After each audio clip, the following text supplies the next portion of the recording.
Olá, tudo bem? Nosso assunto hoje são as birras. Como lidar com os comportamentos desafiadores da criança pequena, especialmente dos 2 até os 7 anos por ali.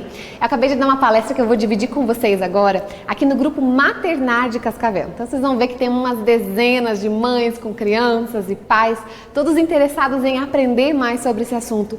Como lidar com a criança nesses momentos tão desafiadores, sem que a gente precise usar disciplinas negativas para isso, sendo mais acolhedores e compreendendo a necessidade da nossa criança. Assiste esse conteúdo, aproveita para dividir ele com alguém que você sabe que pode estar precisando e depois comenta aqui comigo o que você achou. Vou adorar saber se esse conteúdo te ajudou de alguma forma.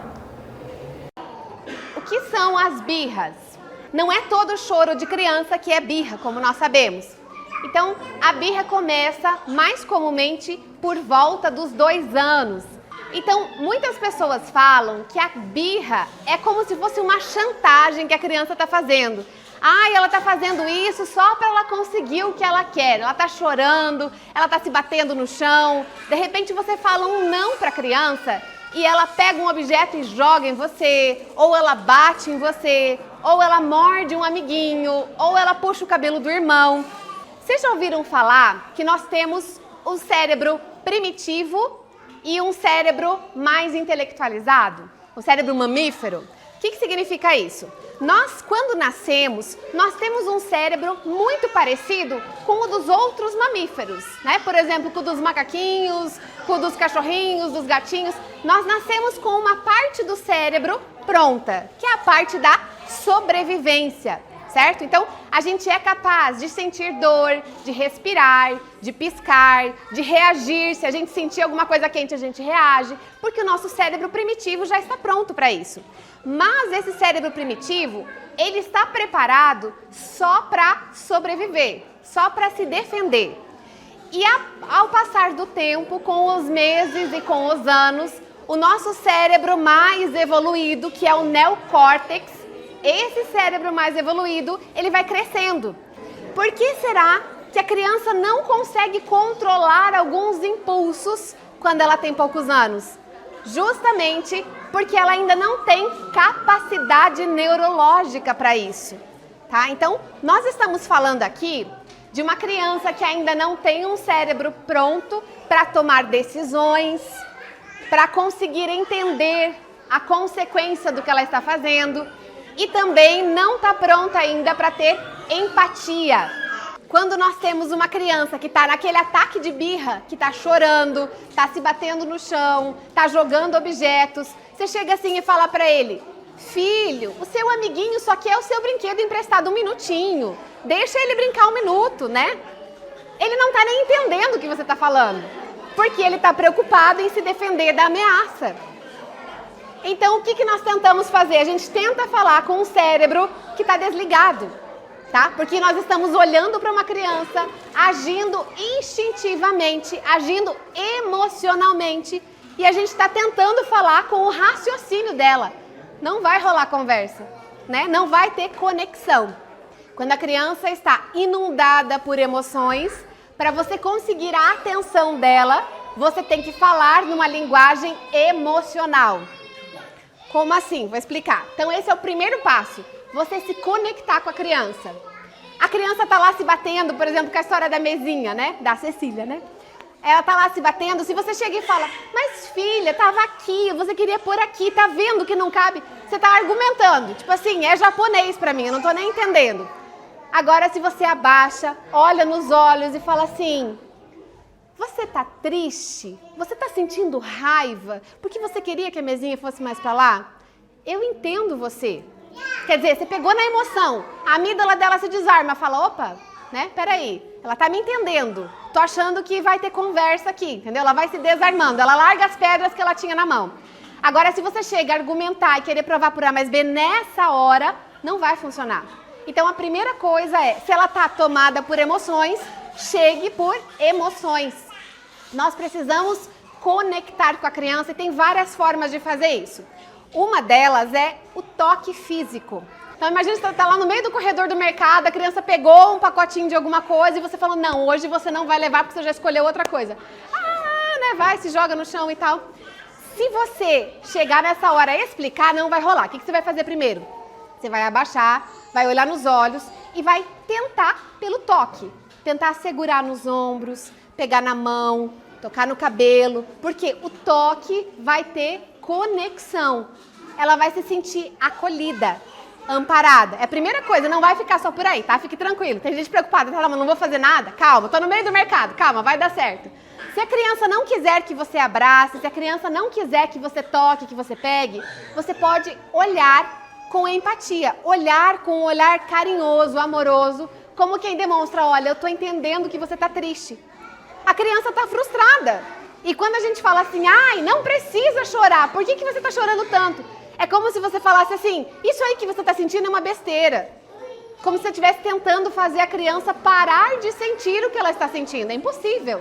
O sentimento dela é genuíno, é uma frustração. O segundo passo, então, depois de conectar, é acalmar a criança. Por quê?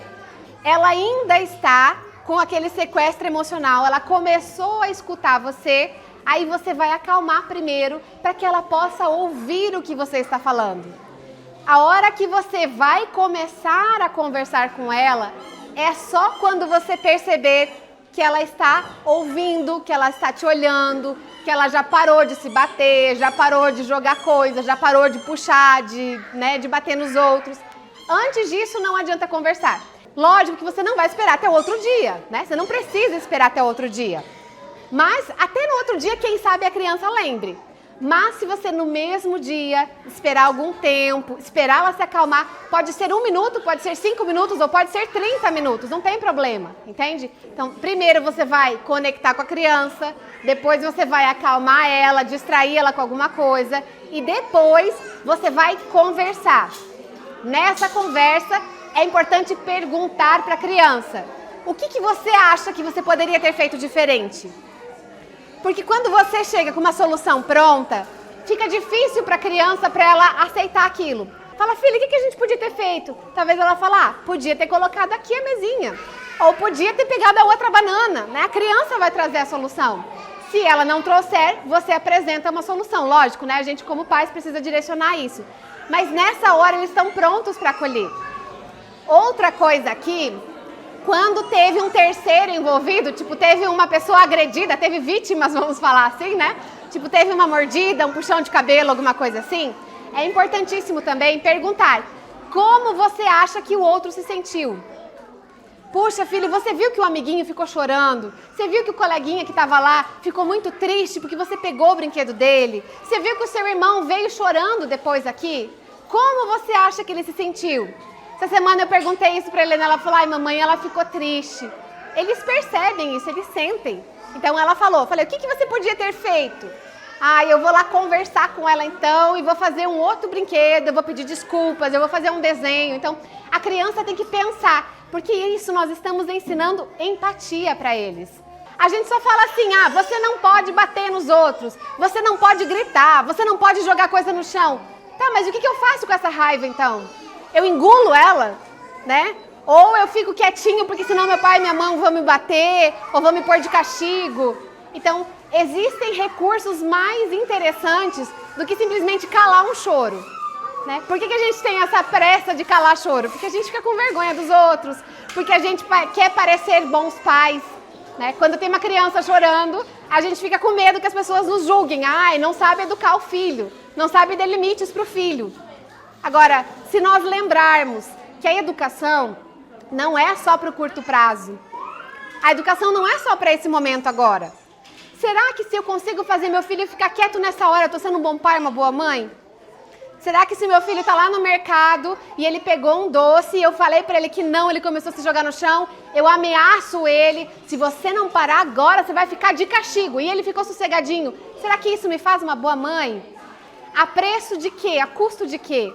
Né? Se é para fazer os filhos obedecerem por medo e não por respeito, por amor, por empatia, será que isso é interessante? Quando eu estou dizendo aqui que a gente tem que ter compaixão da criança que está passando por uma birra, eu não estou dizendo que nós devemos ceder ao que ela pede. Por exemplo, hoje, ela tinha que ter colocado a mesinha lá para ela? Não! Você não precisa fazer o que a criança está pedindo. É lógico que quando é uma coisinha simples e não vale a pena você criar uma encrenca, tipo, não faz diferença pra você se você vai dar no copinho azul e no verde, ela quer no verde, dá logo esse copinho verde e economiza, né? Mas quando não é possível, né? Por exemplo, tem uma outra criança e não quer emprestar o brinquedo pro seu filho está se jogando no chão, que ele quer o brinquedo do outro, você não tem que convencer o outro a dar o brinquedo. Seu filho tem que aprender a lidar com a frustração. A fase mais intensa das birras, das manhas e tudo mais é no período entre os 2 e os 3 anos. Quem ainda não chegou nos 2 anos, fiquem tranquilos, vai dar tudo certo, tá? Vocês vão sobreviver e vai ficar tudo bem. Que agora vocês já sabem que tem que conectar, acalmar e depois conversar com a criança, vai ficar tudo bem.